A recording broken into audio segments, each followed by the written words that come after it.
इस धरती पर कुछ रहस्य ऐसे होते हैं जो वक्त के साथ भूल जाते हैं, लेकिन कुछ रहस्य वक्त के साथ और गहराते जाते हैं। हमारी आज की कहानी है एक ऐसी ही तिलिस्मी हवेली की जो ना जाने कितने सालों से वीरान है, मगर आज भी जिंदा है अपनी रहस्यमयी ताकतों के साथ। राजस्थान के रेगिस्तानी इलाके में एक पुराना गांव है, कर्णपुर।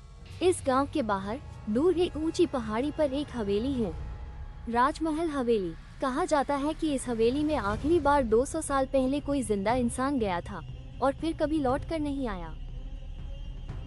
कहानी शुरू होती है 3 दोस्तों से, आरव, सना और वीर, जो जादू और रहस्यों के दीवाने हैं।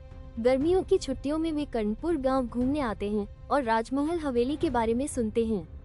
जिज्ञासा उन्हें वहां खींच ले जाती है। आरव उत्साहित आवाज में, अगर सच में वहां कुछ जादुई है तो हमें उसे देखना चाहिए। वीर थोड़ा डरा हुआ, सुना है वहां अंधेरे में दीवारें फुसफुसाती हैं।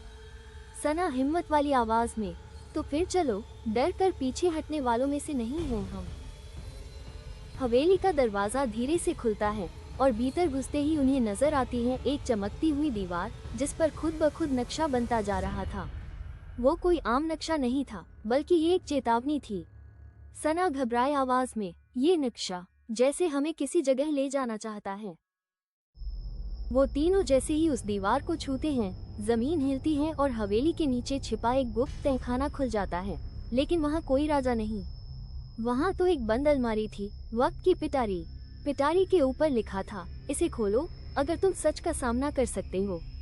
आरव आश्चर्य से, लगता है कोई खेल खेलने वाला है हमारे साथ। जैसे ही पिटारी खुलती है, तीनों की आंखों के सामने उनके अपने भविष्य की झलकियां आने लगती हैं, पर यह भविष्य वैसा नहीं जैसा उन्होंने सोचा था। वीर अपने आप को एक बंद कमरे में देखता है जहां दीवारें लगातार कह रही हैं, तुमने धोखा दिया था, अब भुगतो। सना एक सुनसान पुल पर खड़ी है जहां से कोई लगातार उसे पुकार रहा है, उसकी खुद की आवाज में। और आरव देखता है खुद को एक अदालत में जहां जज भी वही है और मुजरिम भी वही।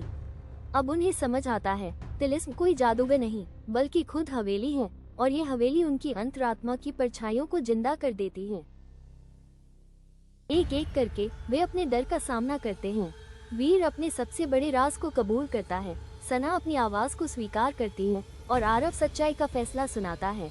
तभी हवेली फिर से हिलती है और सब कुछ गायब हो जाता है। वे अब एक शांत बगीचे में खड़े हैं जहाँ सिर्फ एक पेड़ है। उस पेड़ पर लटकी है एक चिट्ठी, तुम अब आजाद हो, लेकिन तिलिस्म अभी बाकी है। तीनों दोस्त बाहर तो आ गए, लेकिन हवेली के अंदर से अब भी कभी कभी आवाज आती है। और कौन है जो अपना सच देखने की हिम्मत रखता है? क्या अगली बार तुम जाओगे इस तिलिस्मी हवेली में?